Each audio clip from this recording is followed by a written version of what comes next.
幅繁华，榜上名别红花，试问谁人留下？学一出心寒，缘分一线之差，思念已发芽，似花还似飞花，千言难尽，唯有缘负策马，好梦才能到天涯。我不会走流年冬夏，越苍过悬崖，千朝尽处，寒风袭来，谁一生记挂？歌名在喧哗，渡人千台无暇，伤四季从此沙哑。自古红尘客，春秋都造化，天地任我游，何须问归家？日月别星辰无话，荒野尽终结云霞。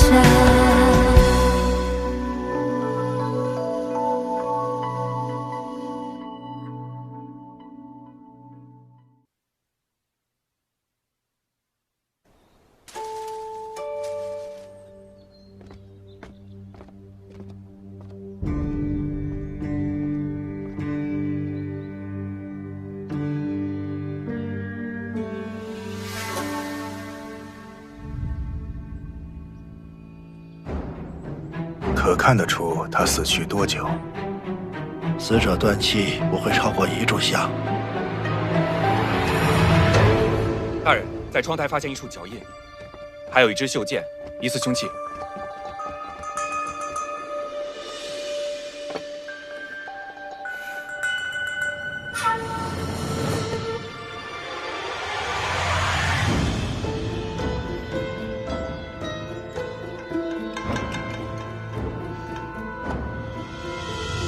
就是这样。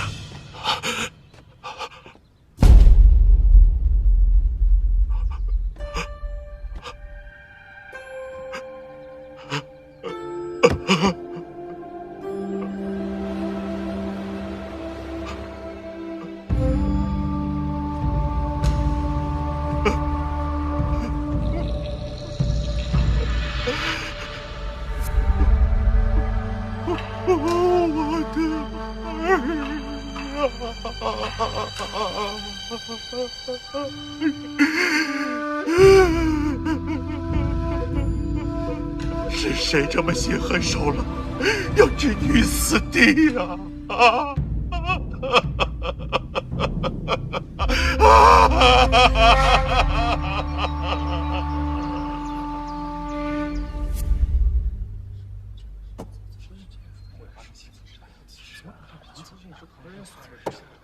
凶手是何人啊？偏偏要在2位大王巡视当天动手，是何居心？虽说这卢文才人品低劣，但是也不至于被人害死啊！我的儿啊！誉王、瑞王，我卢家世代为朝廷尽忠，却不想犬子在天子脚下被凶徒夺去了性命，还请2位大王定要为我家犬子做主啊！卢尚书，你身为朝廷重臣，诸多学子在此，莫要失仪。逝者已矣，还请节哀。令郎之死，现凉州府尹已在查探之中，究竟真相如何，稍后自有结果。来人，扶卢尚书到别室休息。是。我的儿啊！贾府尹，案子查得怎么样？回禀2位大王，尸体余温尚在，筋骨未僵，血液未凝。据仵作查验，死者断气不会超过1炷香的时间，初步判断是谋杀。此为我们在窗外发现的凶器，推测凶手是以袖剑偷袭死者，又在慌乱之中不小心遗落，请2位大王过目。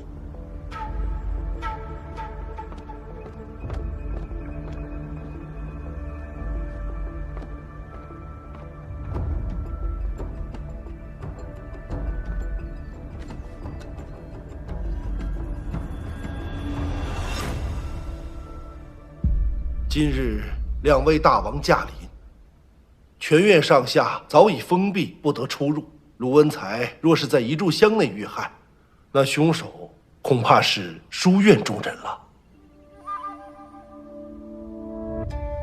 瑞王，你看，这个剑上有字。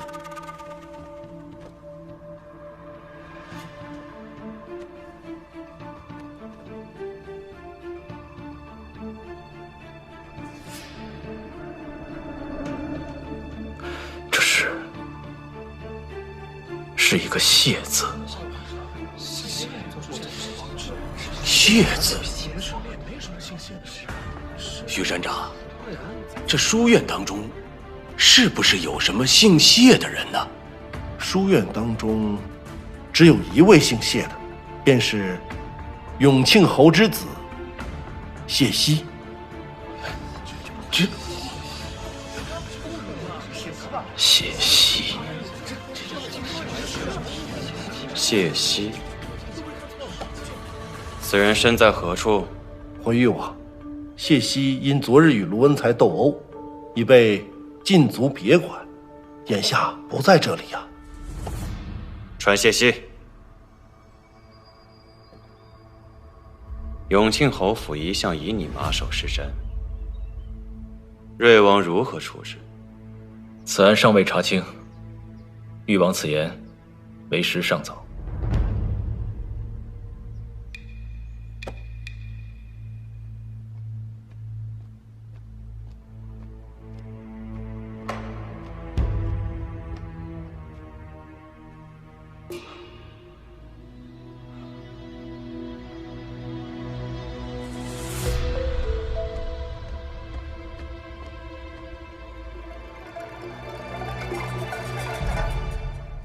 谢希，这袖剑可是你所有之物？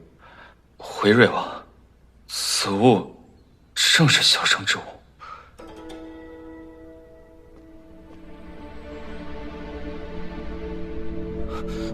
不过此物前2日早已丢失，我也不知为何会出现在此地。更何况前2日我与卢文才争斗之时，被其偷袭手臂，至今伤势未愈。纵有袖剑，我又怎有力气伤人？卢文才死前一炷香内，你人在哪儿？我独自禁足房中，未曾出门。我的书童可以为我作证。你的书童自然以你马首是瞻，他的凭证何足为凭？回玉王，小生还有一个人证。何人？此前，本院杂役唐生曾前来探望过在下。一个杂役，何故探望？玉王有所不知，昨日我之所以殴打卢文才，是因为卢文才欺凌唐生，我欲为他出头之过，所以今日早上唐生才会特意前来向小生道谢。传唐生。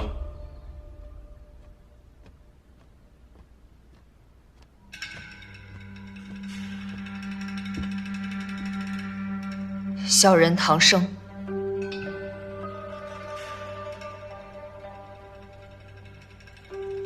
一炷香以前，你可曾探望过谢希？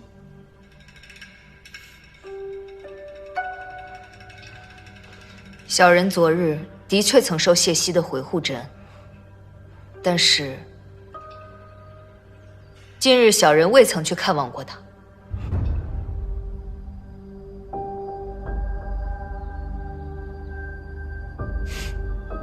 唐生，谢公子，如今你只是涉嫌此案，若非你所为，誉王和瑞王必会还你清白。小人很感谢你之前对我的维护，但人命关天，恕小人不能替您作为。谢希，捏造伪证，可是大罪。唐生，你为何说此？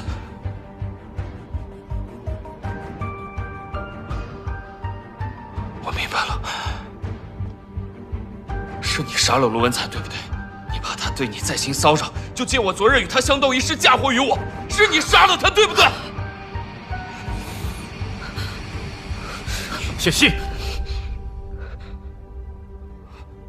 不得妄动。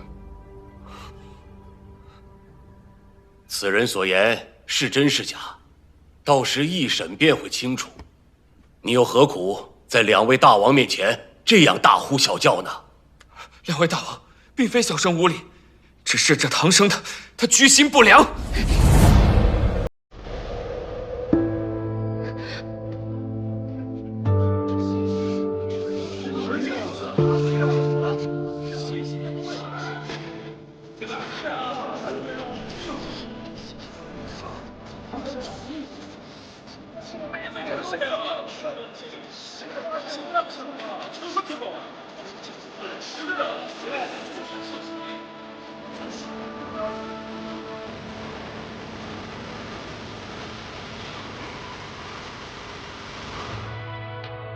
徐山长，这是怎么回事？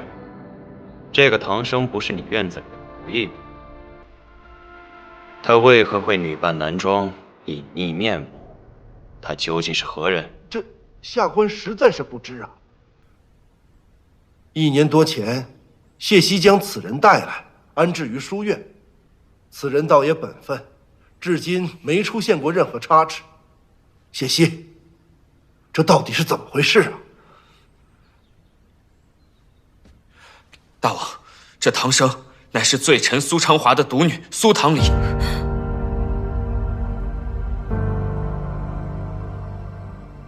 是小生将她从乱葬岗里救出来，念在相识一场的份上，才将她藏在这书院之中。此前陆文才撞破了她的身份，对其纠缠不休，我也是出于好心才为她解围，没想到她却包藏祸心，想要杀害卢文才，一劳永逸。还恩将仇报，竟偷走我的袖剑，加害于我。谢谢，我怎会害你？你莫要冲动攀咬，如此对你我皆无好处。袖剑乃是你的贴身防护之物，他如何能偷得？你们是什么关系？他几番接近诱惑于我，又利用我对他的怜惜，才给了他可乘之机。谢谢，你怎能如此颠倒黑白？两位大王，我虽然昨日殴打了卢文才，但也是因为受苏唐离的蛊惑，我马上就要继承世子之位了，何必要赌上自己的前程，非置他于死地不可呢？而他是个在逃官奴，显然是为了自保而杀害卢文才。谢谢，你当初口口声声说护我、爱我，甚至说不惜与文安县主退亲，也对我不离不弃。如今，你却为了保命，不惜将我推至风口浪尖。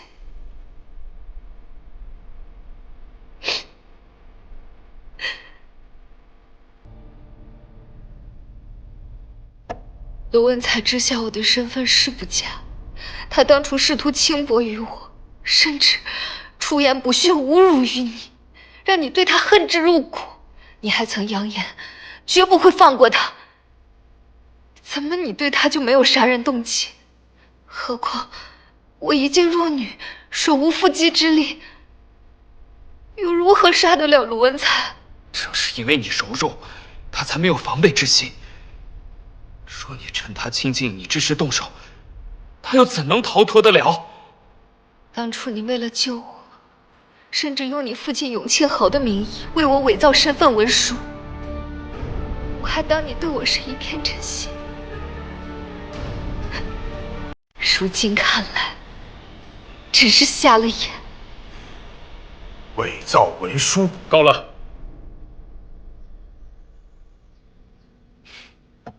利用职权伪造文书，这些可都是大罪。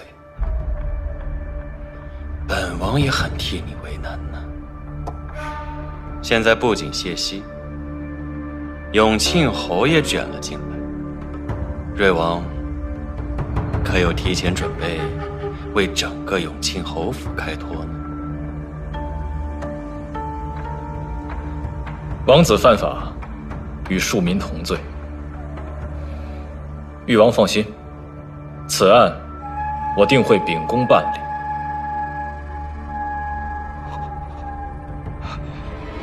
贾府尹，先将谢希与苏唐离暂时关押至书院之中，此案我们慢慢再查。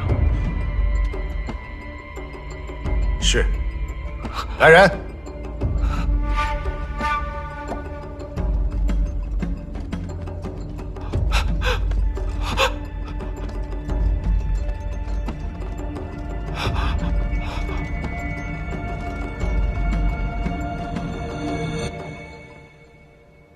上次沙明说的杀手会有供出什么？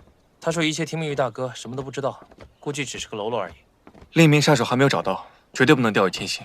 我明白。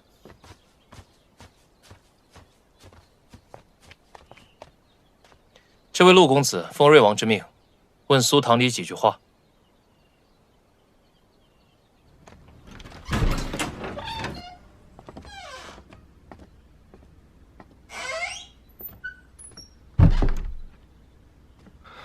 唐离，此地再无旁人，你实话告诉我，卢文才是否是你所杀？卢文才绝非我所杀，我以王父之名起誓，倘若我有半句虚言，便叫先父在九泉之下不得安宁。好，你只要没有手染鲜血，那么一切都还有回旋的余地。陆大哥，殷大哥，让你们为我费心了。仔细检查，有无伤痕和血迹？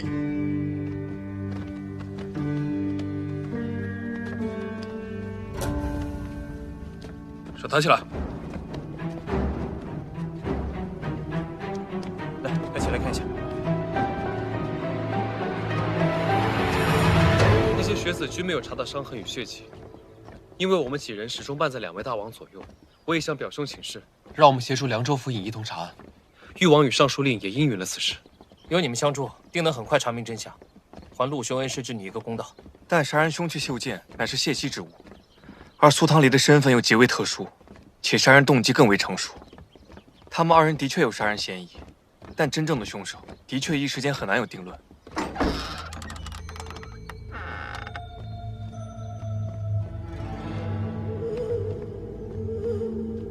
那个谢希和苏娘子若真想杀陆文才，你们有更好的时机，偏要等两位大王带着众人巡视书院的时候才动手，还要把那袖剑丢到窗外。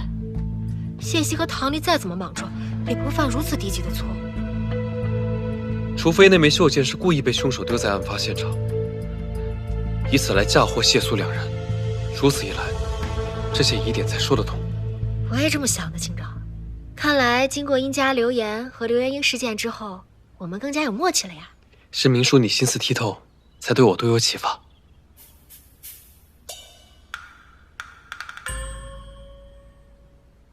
既然这卢文才一早便前进还陶馆，说明这起案件并非临时起意。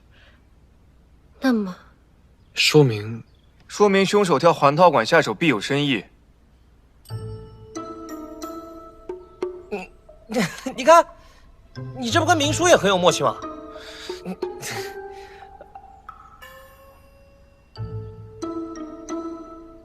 我们先查看现场吧。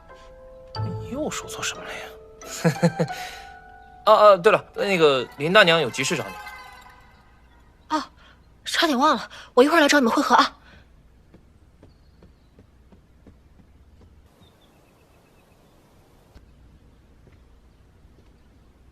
验伤的仵作说，卢文才的伤口比剑尖的直径要大一些，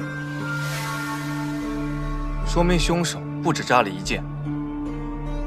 的确如此，白天发现尸首的时候，人还没有死多久，血液还未凝固，伤口被血水泡着，并不明显。现在血液干涸了，就比较容易对比了。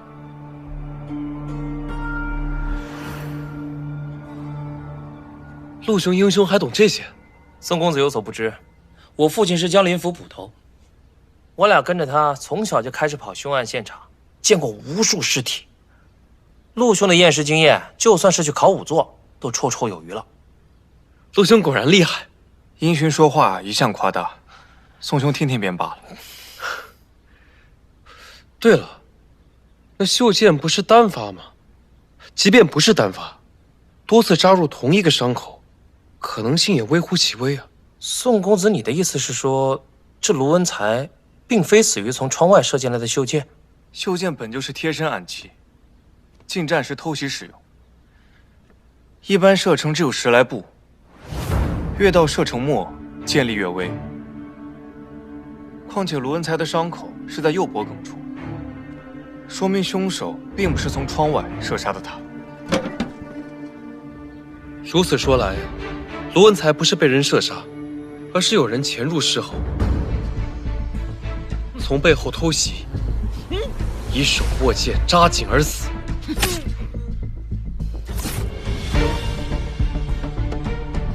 而后逃离，遗落袖剑。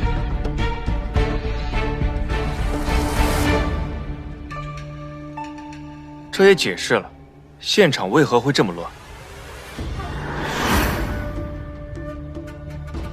卢文才面露狰狞，却没有发出声音，说明凶手是从背后捂住他的口鼻，阻止他求救。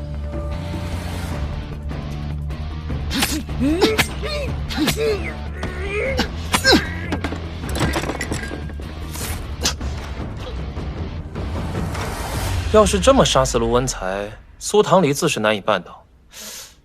至于谢希，谢希曾被卢文才打伤手腕，应该也是难以办到。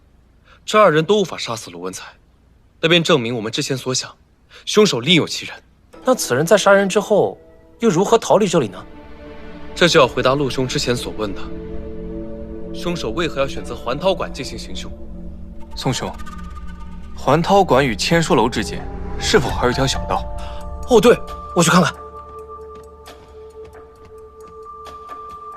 若真如我们所猜测，卢文才颈部连中数箭，那么鲜血一定会喷射而出，凶手的衣服上一定沾染卢文才的血液。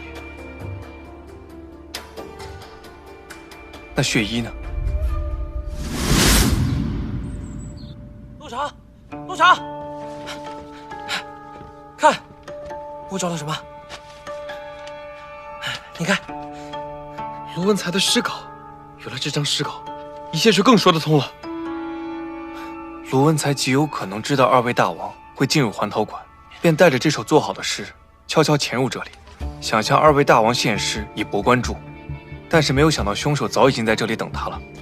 凶手行凶后双手染血，顺手取了这张尸稿试写，而后又来不及销毁，匆忙间才扔在了逃离途中的隐蔽处。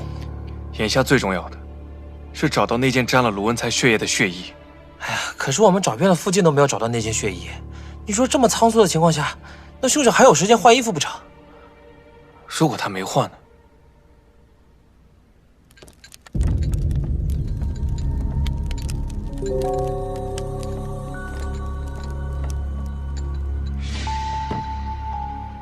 多谢陆兄。多谢。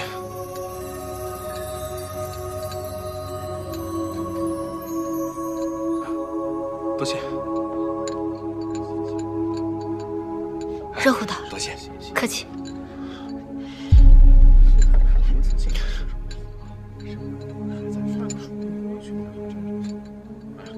詹公子，怎么不喝啊？啊，我自幼便喝不惯胡辣汤，多谢。哎呀，不好意思，这衣服都弄脏了，我让那个侍卫陪你去换一件吧，不然着凉了。无碍的明淑娘子，真的无碍。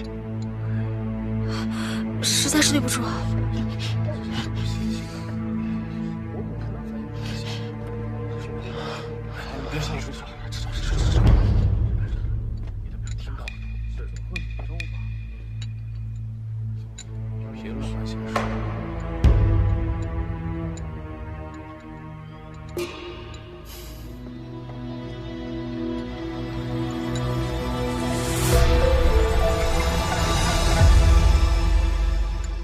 案情有进展，诸位可以离开了。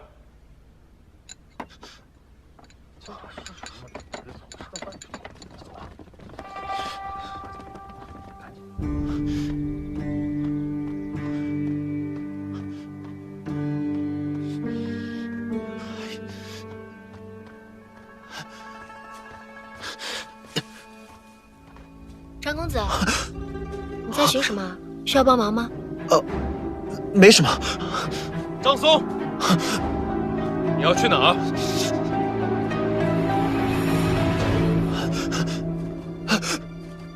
你们，你在找的可是这个？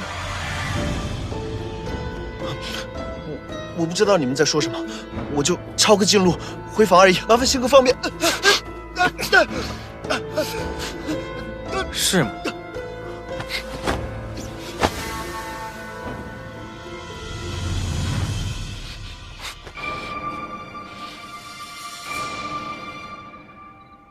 启禀誉王、睿王、陆尚书，张松已认罪，还不如实招来。是我诓骗卢文才至还陶馆，最后将其杀害。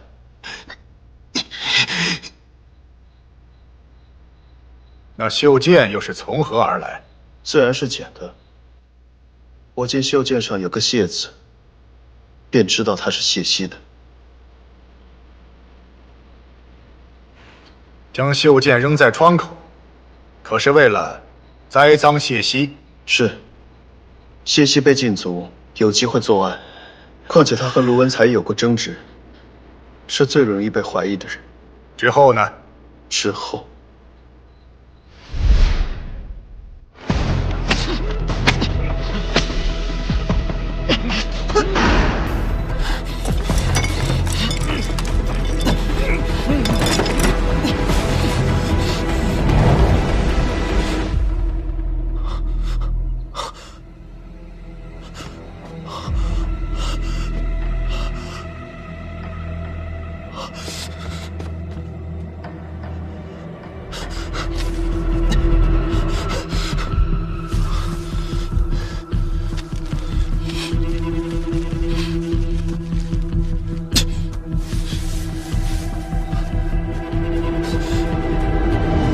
怪就怪老天无眼，让他那天死于牌匾之下，就没有今天这么多事了吧？明礼堂的牌匾掉落是你做的，目的是为了杀卢文才。你为何要杀卢文才？我10年寒窗苦读，父母倾尽所有送我进松林书院，我本想博得功名以报家人。谁知遇到卢文才这等卑劣之人，对我日日欺压，气怨之下实在忍无可忍，最终才失去理智，行差踏错。一派胡言！我儿品行端正，怎会欺凌他人？是你杀了我儿，还狂言污蔑已死之人，为自己洗脱罪名。你卢文才在外吃喝嫖赌，欺男霸女，人人皆知。我阿紫就是。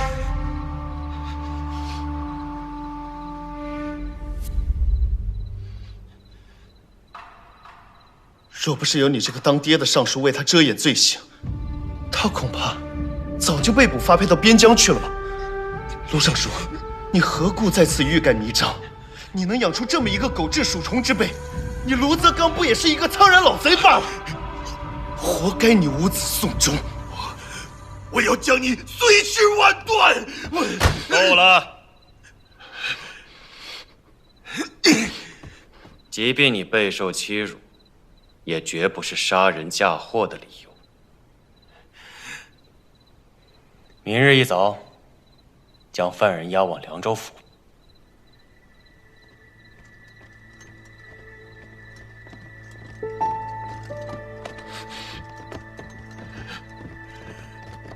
传谢希，苏唐离。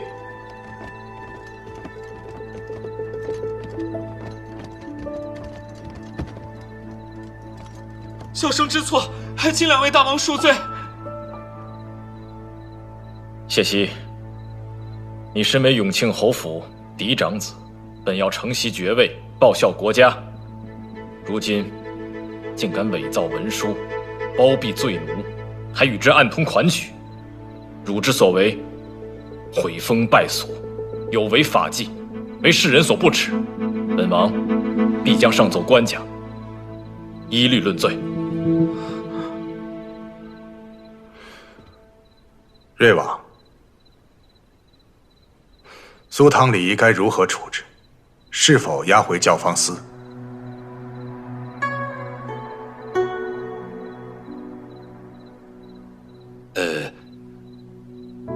两位大王，这苏唐离确实是有罪之身，只是教坊司也没有详细查验，就把人送到了乱葬岗，这也有失察之责。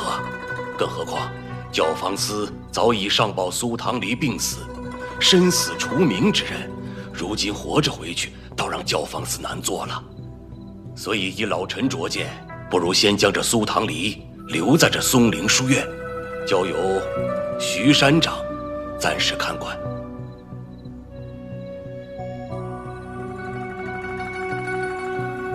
誉王以为如何？陆尚书所言极是，本王深以为然。既如此，苏唐离暂押书院，主需严格看守，以备后续调查。是。遵命。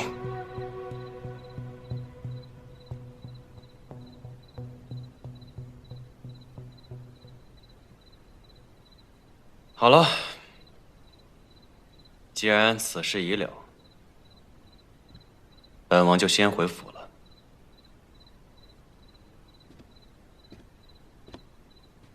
贾府尹在。这次你要好好谢谢这位陆解元，帮你的凉州府平添了一份功绩。学生不敢。此案能水落石出，全靠贾府尹主持大局。在下只是从旁协助，不敢贪功。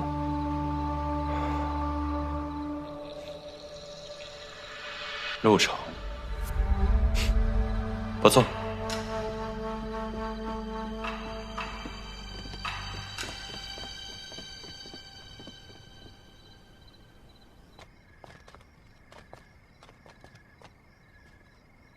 多谢陆公，为苏唐离求得一线生机。瑞王您言重了，此事虽是瑞王所请，但毕竟他合情合法。陆某自当是仗义直言呐。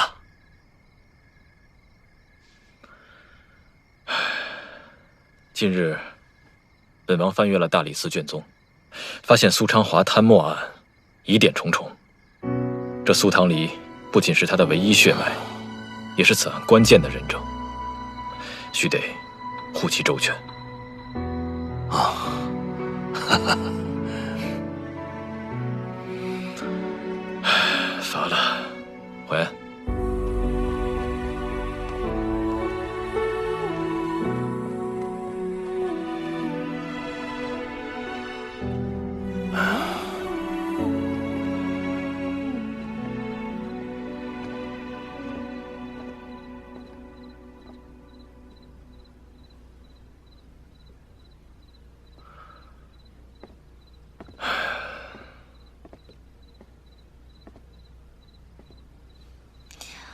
大王莫为松陵书院一事劳心伤神了。妾身为您熬了碗银耳汤。这永庆侯在朝堂上对本王多有支持，如今他的嫡子被凉州府收押候审，你说本王该如何？大王既然来问我，那妾身便直言不讳了。永庆侯拥护大王，若不为其求情，难免叫人心寒。可若求了情，事实俱在，又将律法置于何地？我听祖父说，律法乃国之权衡，时之准绳。若因一人废准绳，虽得一人，只怕天下尽失啊。你是让本王舍了这永庆侯府。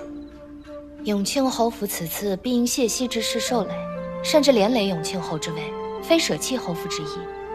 大王可极力安抚永庆侯，同时扶持谢家其他人才，以免永庆侯失意之下投靠誉王。此举既顾全了法度，又抚慰了谢家。王妃，真乃是本王之良佐呀！大王谬赞，妾身日后也会和谢家勤加往来，让他们知晓大王一直对他们心系不忘。多谢王妃为本王周全，这些都是妾身该做的。那妾身先告退了，大王记得喝汤。不如你……还有何事吗？啊，那你早些休息吧。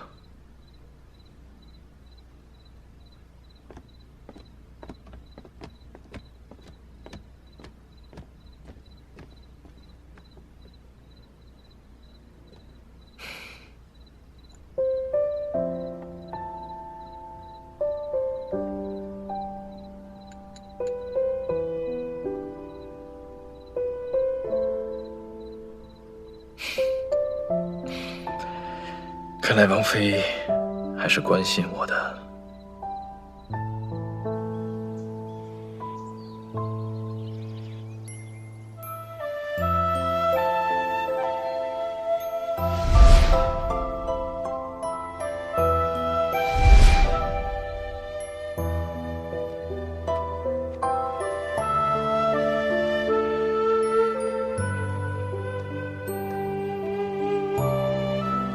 你说，卿长，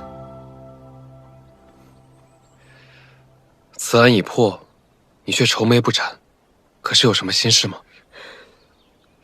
你看出来了？你与你兄长一同长大，生命中10余载尽是对方，突然有人出现分走他的关心，你心里自然会不舒服。宋娘子身世如此可怜，我还因此吃醋，实在是太不应该了。你不会嘲笑我吧？你这般通情达理，我欣赏敬佩还来不及，又如何会嘲笑你呢？卿长，我原本觉得你细致入微，平易近人，是个值得结交的朋友。如今更觉得你是个不可多得的知心人。我若有什么烦心事，只要同你说上一说，瞬间就觉得舒畅了。那从今往后，不管是烦心事还是开心事，你都可以与我说。你的忧愁，我愿与你分担；你的开心，我愿与你同乐。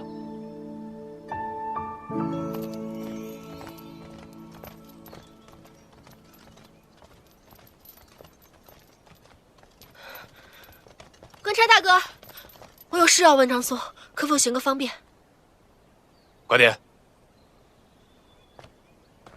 张松，春闱在即，你埋头苦读都来不及，怎会有心思理会庶务？那明礼堂的匾额，你怎知道是损坏失修的？我也听人说的。是谁？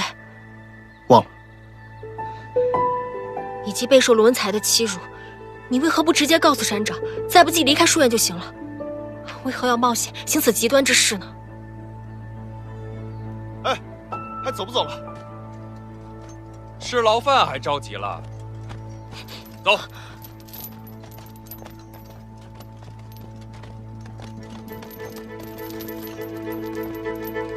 你可是怀疑什么？张松刚来书院没多久，我并不相熟，但听说那杨子舒也一贯欺凌他。那张松对杨子舒都并无如此恨意，对那罗文才即使是自毁前程，也要鱼死网破，这是为何？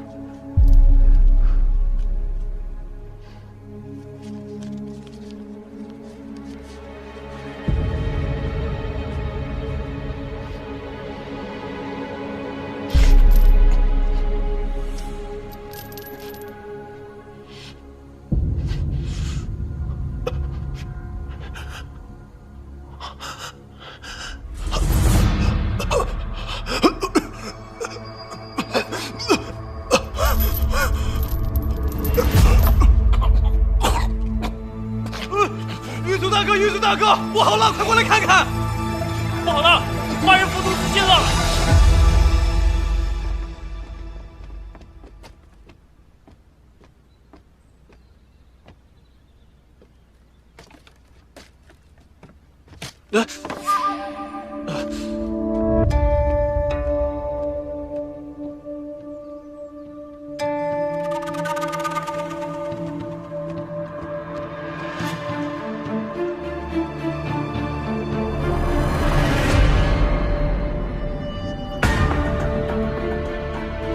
元婴娘子既知道，那我也就没有什么别的事儿了。哎，我看你刚把完的那个魔喝了，那是你儿时的玩意儿。罗文才在外吃喝嫖赌，欺男霸女，人人皆知，我阿紫就是。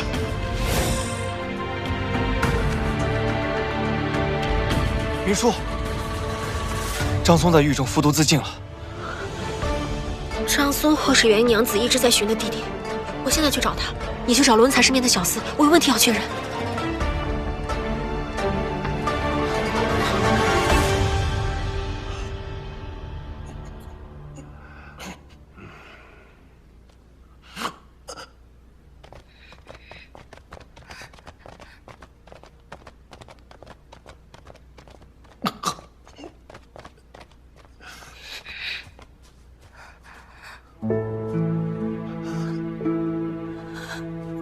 毒已入肺腑，勉强吊住了一口气，有什么话赶紧说吧。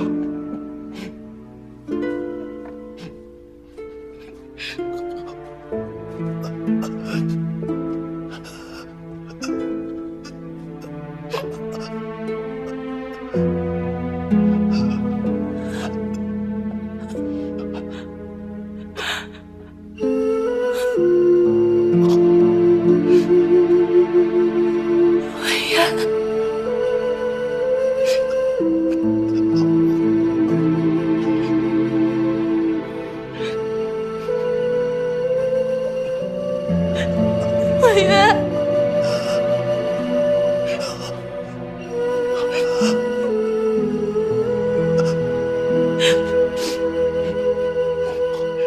阿紫，真的是你阿紫。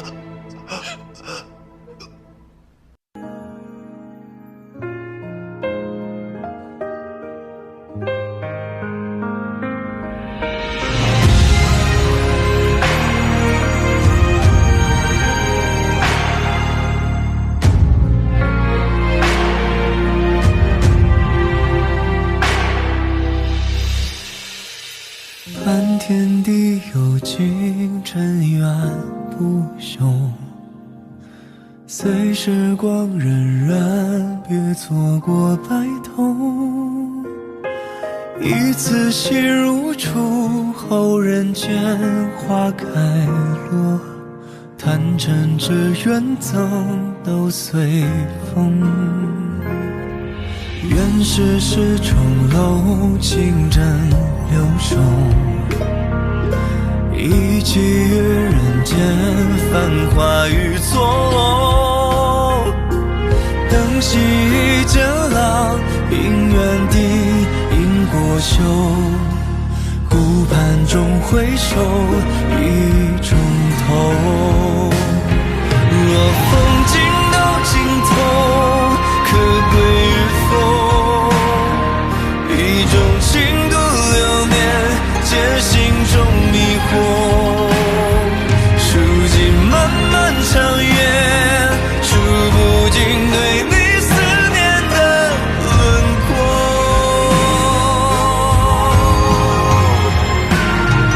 若海上月一圆，可归与否？余生无望守候，有始有终。唯愿岁月遗忘，落款还是山盟如昨。